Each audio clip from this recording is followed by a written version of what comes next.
سراج الحق صاحب نے میرے کان میں ایک بات کہی ہے، میں زور سے بولے یہ ایک فائل میں آپ کو دکھانا چاہتا ہوں، اس طرح آپ فائل دیکھ لیں اور چلے جائیں، بس اگر کوئی چیز سمجھ آ جائے تو کہیں بول دیں۔ ایک میں غیر قانونی کام کر رہا ہوں کہ میں آپ کو بلا کے اور پوری فائل آپ کو دکھا دی ہے، تو یہ تقریباً ہر شعبے میں ایسا ہی ہے کہ پاکستان میں عدالتیں موجود ہیں لیکن انصاف نہیں ہے، پاکستان میں پارلیمنٹ موجود ہے لیکن جمہوریت نہیں ہے، لیکن پاکستان میں اس کا افیکٹ جو ہے وہ امریکہ سے بھی زیادہ ہے، اور اس کی بڑی وجہ ناقص پالیسی ہے اور کرپشن ہے۔ پرویز مشرف صاحب جو ہیں، یہ کم از کم 3 سال تک ان کے پاس پورٹ فولیو تھا وابڈا کا، تو وہاں میں نے دیکھا ان کے دفتر میں جو ایک بورڈ لگا ہوتا ہے نا، تو اس پہ جنرل پرویز مشرف، اور یہ ہمیں پتہ نہیں تھا میڈیا والوں کو کہ یہ پورٹ فولیو ان کے پاس 3 سال تک رہا۔ یہ جو اس وقت موجودہ کیئر ٹیکر منسٹر ہیں، انہوں نے اپنی رپورٹ میں لکھا تھا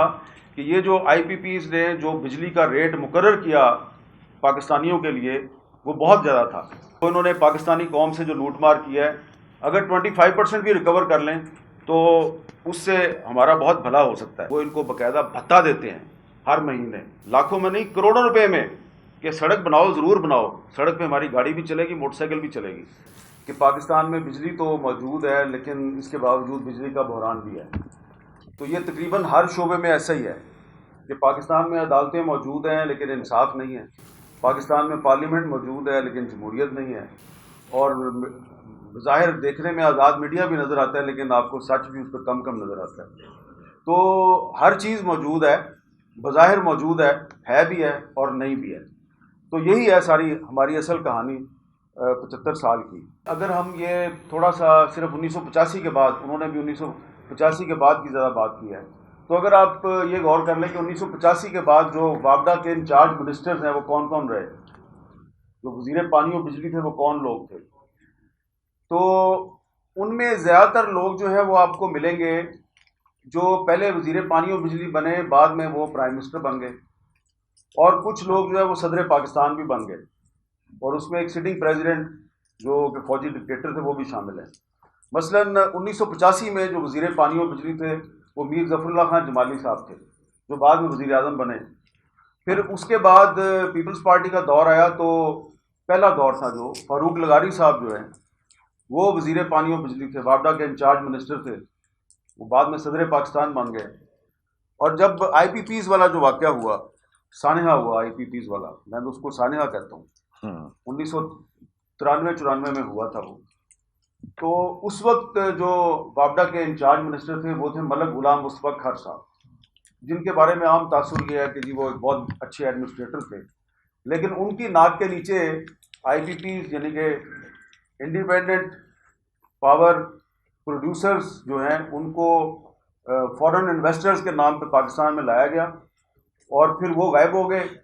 اور جو پاکستان میں ان کے جو فرنٹ مین تھے انہوں نے وہ سارا جو معاہدے تھے وہ اپنے نام ٹرانسفر کروا لیے، اور نام آپ کو بتا دیے رفائی صاحب نے۔ وہ بہت سے لوگ ہیں اس میں، بڑے بڑے لوگ ہیں، جو کہ اس میں کچھ جو آئی پی پیز کے میں بڑے بڑے نام ہیں، یہ ہمارے بڑے بڑے بینکوں کے بڑے مشہور ڈیفالٹرز بھی ہیں۔ تو مصطفیٰ کھر صاحب کے بعد پھر چودھری نثار علی خان صاحب وزیر پانی و بجلی رہے، پھر اس کے بعد کچھ عرصہ تک گوہر ایوب خان صاحب جو اسپیکر بنے بعد میں وہ وزیر پانی و بجلی رہے، اور پھر پرویز مشرف صاحب جو ہیں یہ کم از کم 3 سال تک ان کے پاس پورٹ فولیو تھا وابڈا کا بھی۔ اور یہ مجھے اس طرح پتہ چلا کہ جب لیاقت جتوئی صاحب ministry of water and power کے انچارج وزیر تھے، تو ایک دن میں ان کو ملنے گیا، یہی کالا باغ ڈیم کا جو ایشو ابھی ڈسکس ہو رہا تھا، تو میں ذرا اس پہ کوئی چیز سمجھنے ان کے پاس گیا، تو وہاں میں نے دیکھا ان کے دفتر میں جو ایک بورڈ لگا ہوتا ہے نا کہ پاسٹ منسٹرز کون کون ہیں، تو اس پہ جنرل پرویز مشرف، وہ 3 سال تک واٹر اینڈ پاور کے منسٹر تھے، 3 سال تک یہ پورٹ فولیو انہوں نے اپنے پاس رکھا ہوا تھا، اور یہ ہمیں پتہ نہیں تھا میڈیا والوں کو کہ یہ پورٹ فولیو ان کے پاس 3 سال تک رہا۔ تو پتہ نہیں وہ کیا کرتے رہے، اور اس کے بعد راجہ پرویز اشرف صاحب یہ پانی و بجلی کے وزیر بنے، جو بعد میں وزیر اعظم بن گئے۔ پھر خواجہ آصف صاحب، عمر ایوب صاحب، یہ بہت بڑے بڑے نام ہیں۔ تو آپ یہ سب لوگوں کو دیکھ لیں، یہ ان میں سے زیادہ تر لوگ جو ہیں جو میں نے ابھی نام لیے، یہ H S N college Lahore کے پڑھے ہوئے ہیں، ان میں سے جو ہے نا 60-70%. تو آپ یہ نہیں کہہ سکتے کہ یہ جو فیوڈل لینڈ لارڈ تھے ان کو پتہ کچھ نہیں تھا، بیوروکریسی نے ان کو بیوقوف بنایا. ان کو سارا پتہ تھا. یہ دراصل آپ کو اور ہمیں بیوقوف بناتے تھے. تو ابھی بھی جو نگران حکومت میں جو وزیر ہیں اس سارے معاملے کو جو دیکھ رہے ہیں، وابڈا کے انچارج منسٹر ہیں، یہ جو پچھلی حکومت تھی تحریک انصاف کی، اس حکومت کے بہاف پہ انہوں نے آئی پی پیز کے ساتھ مذاکرات کیے تھے، اور پھر انہوں نے ایک رپورٹ بھی لکھی تھی، اور اس رپورٹ میں انہوں نے یہ اعتراف کیا تھا، وہی بات جو بھی رفائی صاحب بھی کہہ رہے تھے. یہ جو اس وقت موجودہ کیئر ٹیکر منسٹر ہیں، انہوں نے اپنی رپورٹ میں لکھا تھا کہ یہ جو آئی پی پیز نے جو بجلی کا ریٹ مقرر کیا پاکستانیوں کے لیے وہ بہت زیادہ تھا. وہ یعنی کہ اس میں ان کا پروڈکشن کاسٹ کم تھی، پروفٹ بہت زیادہ تھا. تو اس لیے اب اس وقت تو یہ جو نگران حکومت ہے اس کا کوئی پولیٹیکل سٹیک نہیں ہے. تو اس کا جو وزیر پانی و بجلی ہے، جو انرجی کا منسٹر ہے، وہ ساری معاملے کو اچھی طرح سمجھتا ہے. تو وہ چاہے تو یہ جو آئی پی پیز ہیں ان سے کم از کم جو انہوں نے پاکستانی قوم سے جو لوٹ مار کیا ہے، اگر 25% بھی ریکور کر لیں تو اس سے ہمارا بہت بھلا ہو سکتا ہے. لیکن میں زیادہ ٹیکنیکل گفتگو نہیں کروں گا، لیکن جو موٹی موٹی چیزیں ہیں جو ہمیں سمجھ آ رہی ہیں کہ کیوں پاکستان میں بجلی مہنگی ہو رہی ہے. ایک تو ہمیں جو اس وقت انٹرنیشنل سیناریو ہے اس کو بھی سامنے رکھیں کہ جو روس اور یوکرین کی جو جنگ ہے اس کی وجہ سے صرف پاکستان میں نہیں پوری دنیا میں تیل بھی مہنگا ہو گیا اور گیس بھی مہنگی ہو گئی ہے. لیکن پاکستان میں اس کا افیکٹ جو ہے وہ امریکہ سے بھی زیادہ ہے، اور اس کی بڑی وجہ ناقص پالیسی ہے اور کرپشن ہے. اب دیکھیں ہمارے ہاں جو فیول کاسٹ کی بات کر رہے تھے کچھ مقررین، ہمارے ہاں جو بجلی بنتی ہے وہ 48% بجلی جو ہے وہ گیس سے بن رہی ہے، اور 33% بجلی جو ہے وہ فرنس آئل سے بن رہی ہے. اور یہ دونوں چیزیں آپ امپورٹ کر رہے ہیں، یعنی کہ 81% جو آپ کی جو بجلی بن رہی ہے وہ امپورٹڈ مٹیریل سے بن رہی ہے، اور ڈالر جو ہے وہ اس کی قیمت آپ کے سامنے ہے. تو آپ ایک اور مسئلہ یہ ہے کہ آپ اپنے گھر میں جو بجلی کا بل دے رہے ہیں جو کہ بہت زیادہ آ رہا ہے، ہم صرف اپنا بجلی کا بل نہیں دے رہے، ہم بہت سے جو چور ہیں ان کا بھی بل دے رہے ہیں، ان کا بل بھی ہمارے گھر سے وصول ہو رہا ہے. مجھے خود ایک آفیشل جن کا تعلق اسی سارے معاملے سے ہے،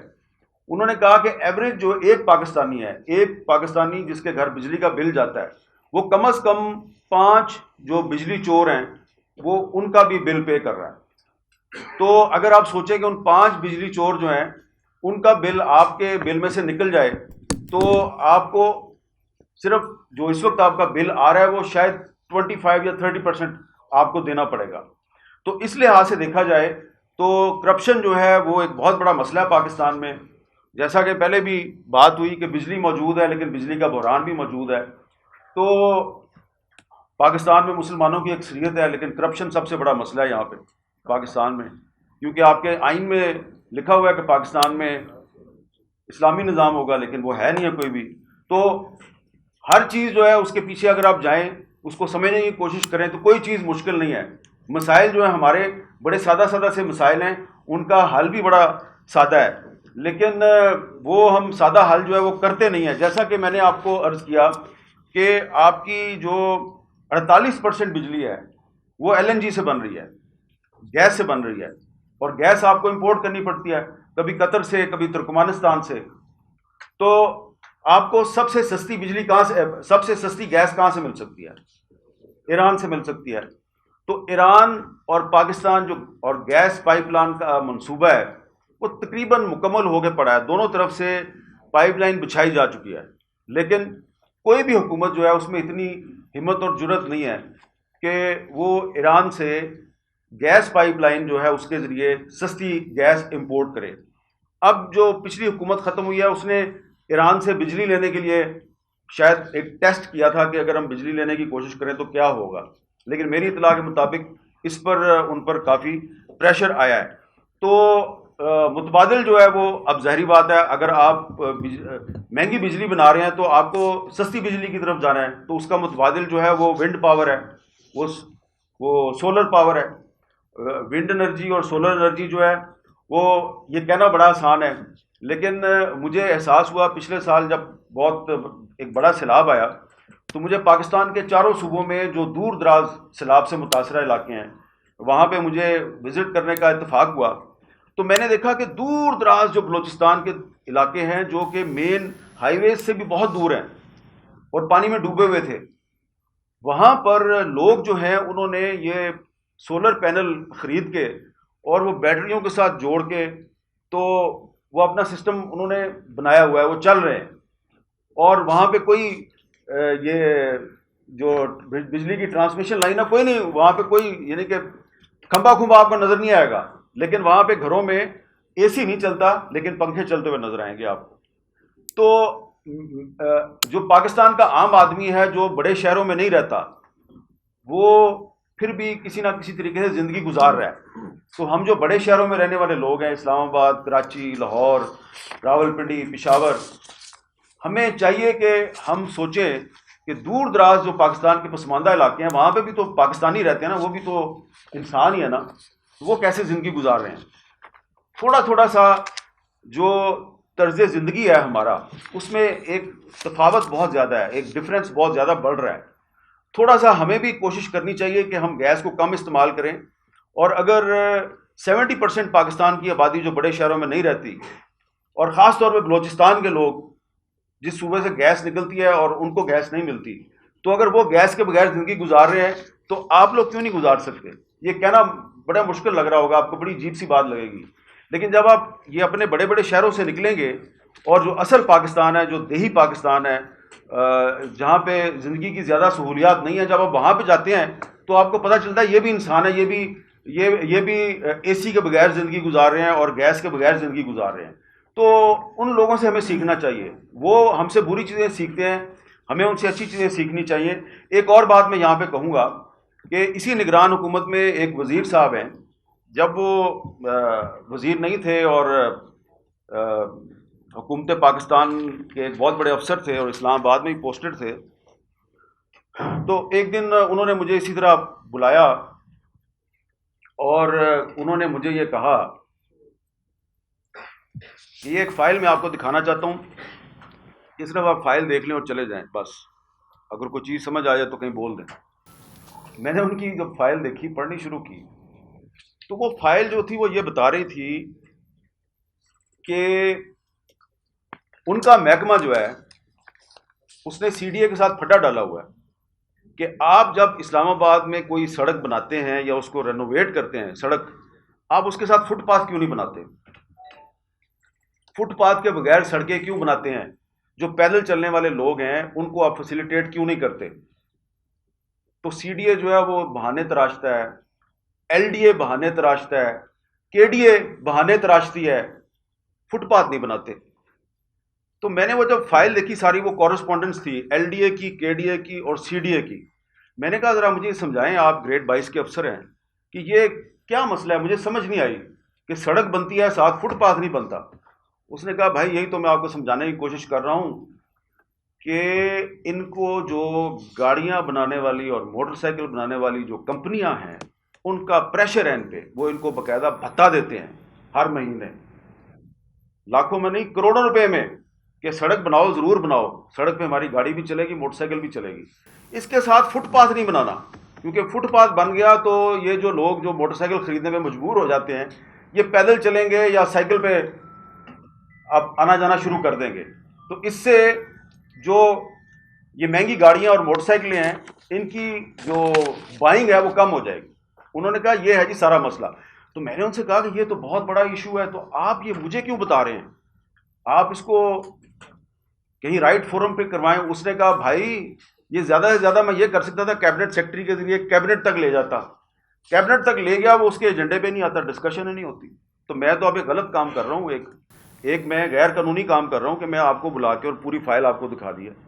تو اس کے بعد میں نے اس پہ تھوڑا سا شور مچایا۔ اب میں ان کو ملا جا کے، جب وہ وزیر بن گئے کیئر ٹیکر گورنمنٹ میں نے کہا جی وہ جو آپ نے ایک دفعہ مجھے 5-6 سال پہلے ایک قصہ سمجھایا تھا، تو اب تو آپ خود وزیر بن گئے ہیں، تو اب تو جو کیئر ٹیکر کیبنٹ ہے اس میں آپ اس کو ڈسکس کریں گے؟ انہوں نے کہا میں نے کوشش کی تھی، جو کیبنٹ کی دوسری میٹنگ تھی اس میں اس کو لے کے آؤں، میں نہیں لا سکا۔ تو یہ آپ ذرا یہ دیکھیں کہ پاکستان میں ہمیں بہت سے رائٹس اس لیے نہیں ملتے، آئی پی پیز جو ہیں وہ مہنگی بجلی بنا دیتے ہیں کیونکہ امیر لوگ جو ہیں انہوں نے منافع کمانا ہے، اور غریب آدمی کو فٹ پاتھ نہیں ملتا کہ وہ پیدل چلے اور سائیکل نہ چلا سکے اور مجبور ہو کے موٹر سائیکل خریدے اور چھوٹی موٹی گاڑی خرید لے. تو یہ اصل مسئلہ جو ہے نا وہ ہے کرپشن. اور اگر میں یہ کہہ دوں کہ جی اگر پیٹرول بڑا مہنگا ہوگا کوئی بات نہیں جی ہم سائیکل چلائیں اگر سارے تو مسئلہ حل ہو جائے گا. بھائی سائیکل آپ کہاں چلائیں گے؟ یہ آپ پمس میں چلے جائیں. یہ بھی جب مجھے یہ چیز بتائی گئی تو میں نے ایک اور چیز انویسٹیگیٹ کی، وہ بھی بڑی انٹرسٹنگ ہے کہ پاکستان کے جو تمام بڑے شہر ہیں ان کے جو ہاسپٹلس کی جو ایمرجنسی ہے وہاں پہ روڈ سائڈ انجری کے 70% مریض جو ہیں وہ ایمرجنسی میں جو مریض آتے ہیں 70% مریض جو ہیں وہ روڈ سائڈ انجری کے ہوتے ہیں، کیونکہ فٹ پاتھ ہے نہیں ہے،